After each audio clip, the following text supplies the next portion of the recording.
Do kurzu Spokojná v práci som sa prihlásila po viac ako 5 rokoch rodičovskej dovolenky, keď som hľadala ďalšie pracovné smerovanie. Keď sa ma známi pýtali, že čo vlastne hľadám, tak som im nevedela odpovedať.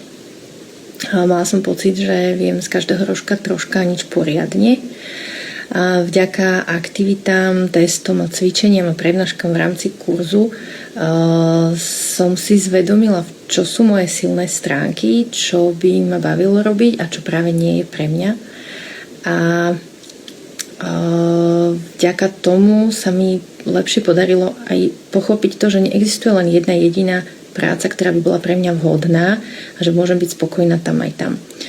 A kurz by som doporučila úplne každému, nielen matkám, ktoré sa vracajú po nejakej dlhšej pauze alebo niekomu, kto sa snaží zmeniť svoje pracovné zameranie, ale úplne každému, lebo si myslím, že má takú vysokú pridanú hodnotu aj vďaka prístupu lektoriek a celému bezpečnému prostrediu komunity, že každému z nás by to nejakým spôsobom prospelo a niečo by si z toho odniesol.